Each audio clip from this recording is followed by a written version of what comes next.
Today's video is brought to you by GrotSkull Workshop.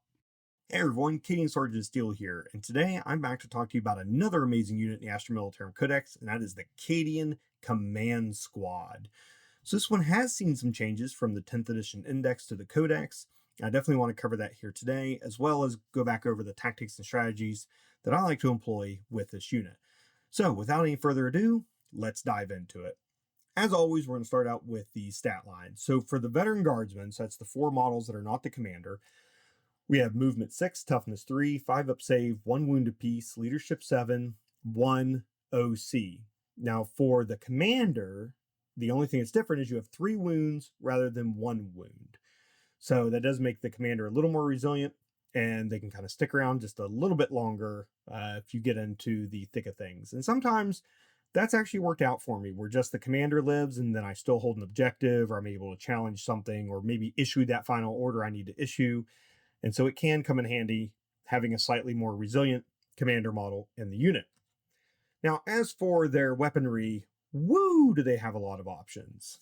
So really, when you look at this, you got to go unit model by model and to see what's really possible.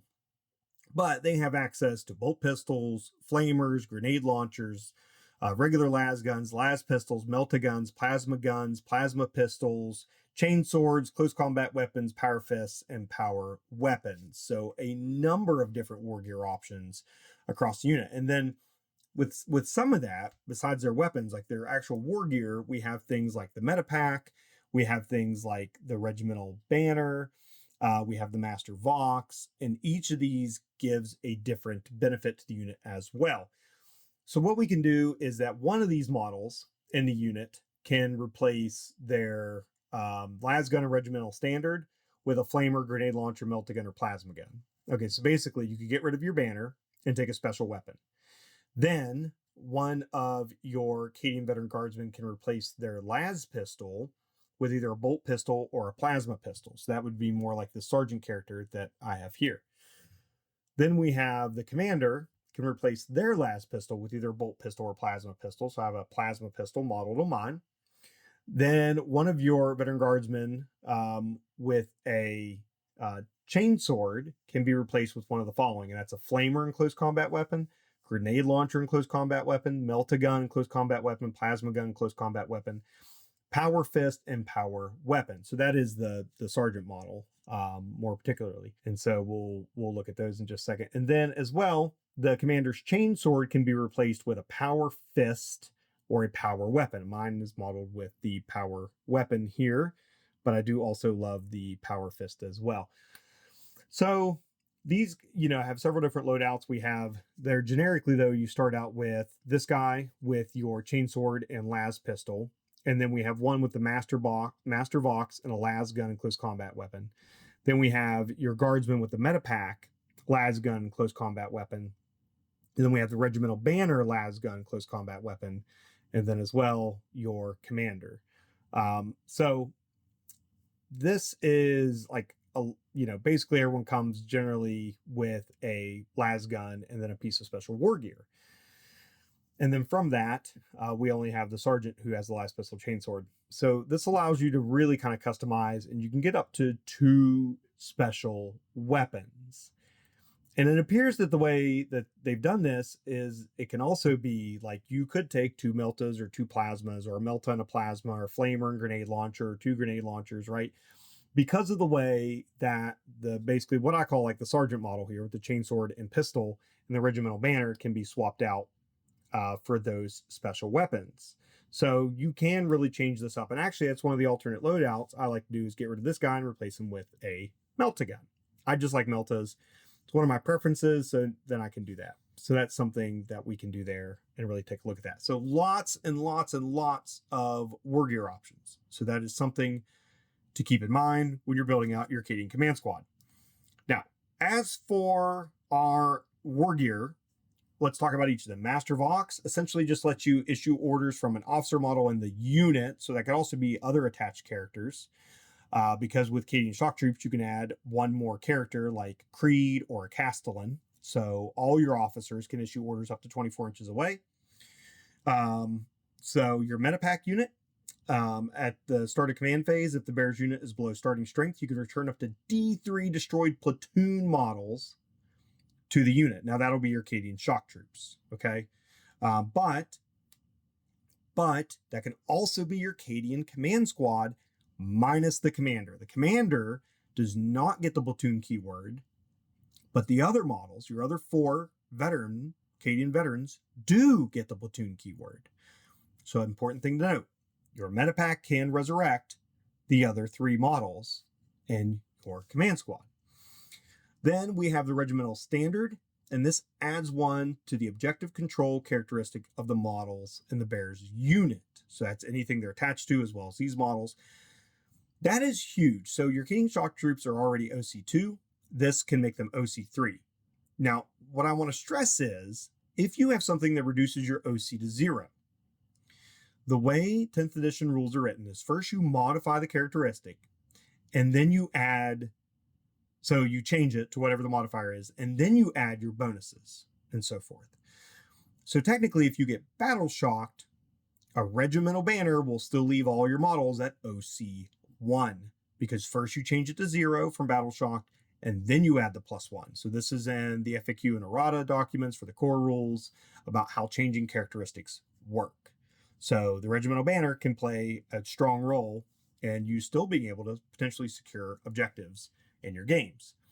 Now, this is a leader unit, so it can attach to bodyguard units, and that is the Cadian shock troops. It cannot attach to Kazarkin. So this is only Cadian shock troops. Sorry, Kazarkin, you can only get the Castellan or Creed, right? Now, the other thing is it gets voice of command, and it can issue 1 order to regiment units.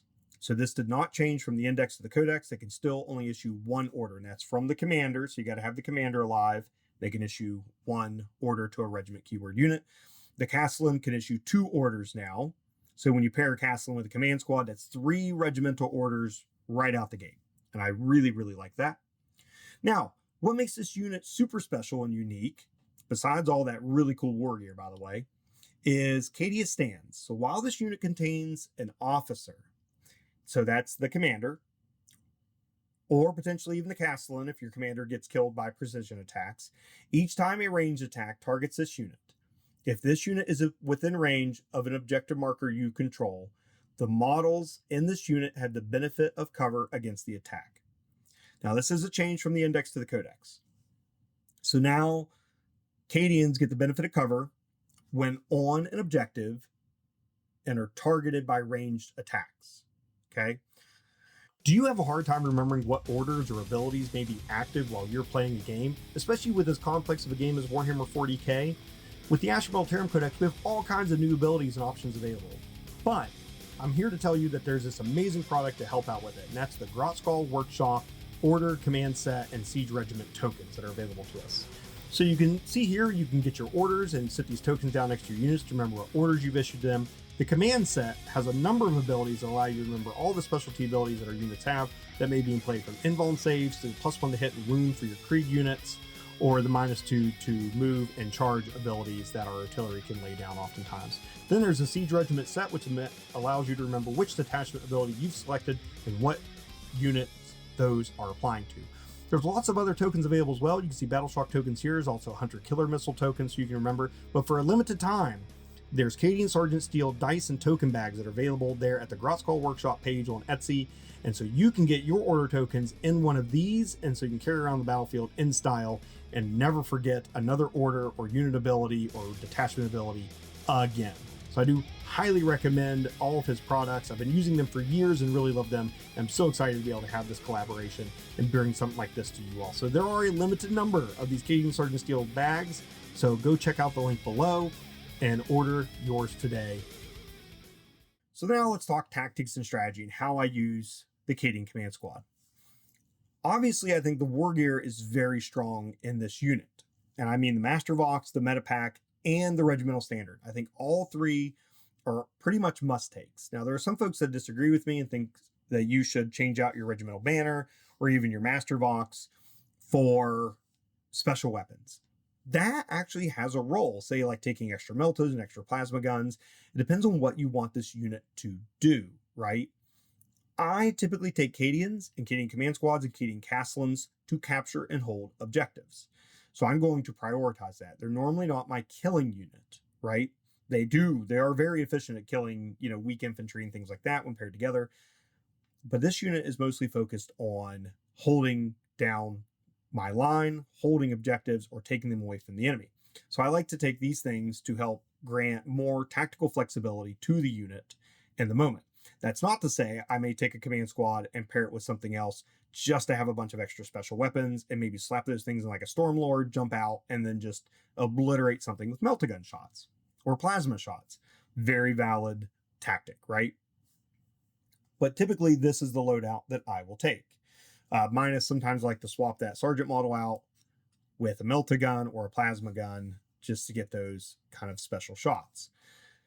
So I'm going to attach this using 10 or 20 man units. I prefer 20 man blobs of Cadian shock troops. And that's because when you add the command squad in here with the resurrecting D3 models per turn, they become very, very resilient. Also, getting default cover, regardless of where the objective marker is, right? So you are out in the middle of no man's land and you jump on an objective and now you have cover. So you've gone from a 5-up save across the whole unit to a 4-up save. Then if you give them the order take cover, now you're at a 3-up save. And that's pretty resilient, especially when you're resurrecting models every single turn. So I think the command squad kind of offers a lot to that. The other thing that the command squad does is with that Master Vox is I love to pair in Creed or Cadian Castellan, right? Or even Leontis, and to be able to issue orders at a long distance range. 24-inch range is a big deal. So I mean, that's when battlefields are only, 4 by 5 feet nowadays for a standard game, less than that really. But, it's only 44 inches, I think, on width.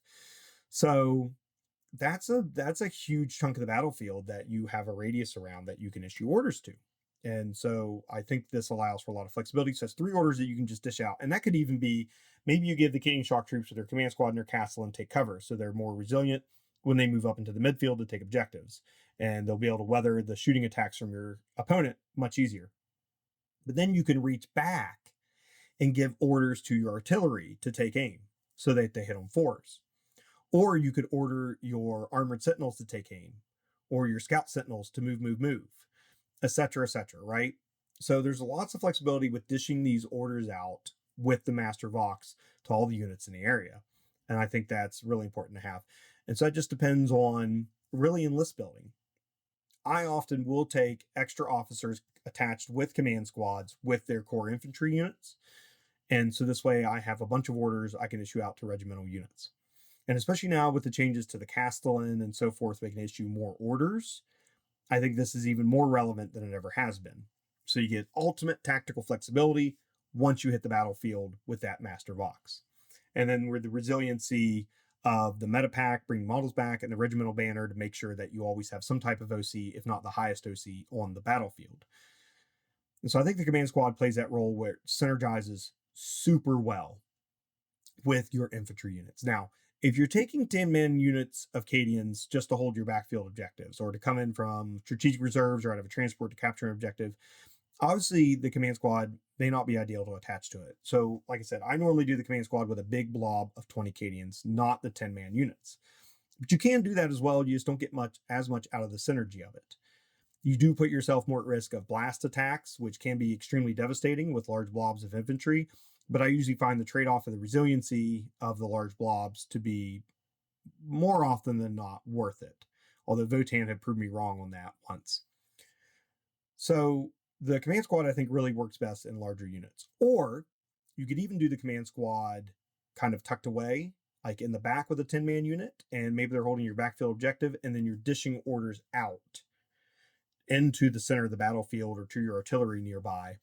And that's kind of a great thing that you can do too. It may be beneficial to have that Master Vox in there and to be able to chuck orders out across the whole, like back 1/3 or 1/2 of the battlefield, depending on your deployment zone style.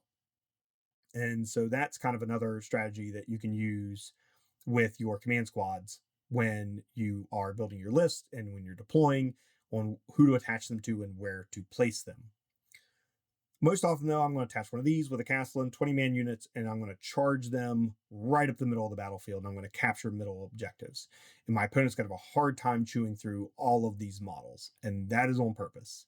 I'm going to make it absolute hell for my opponent to be able to shake me off an objective, and this unit really helps me to be able to do that, especially with the fallback and shoot of the Cadian Castellan added in there. They're much more tactically flexible.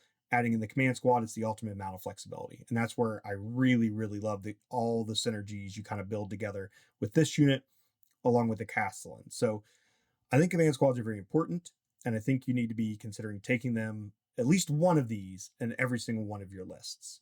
And once again, it just depends on the list building part, what's your overall strategy for your list, and how do you plan on running the units. The way I run them, this is a must take for me in my games. So I do highly recommend the Cadian Command Squad and really strongly believe in what they bring to the battlefield with us.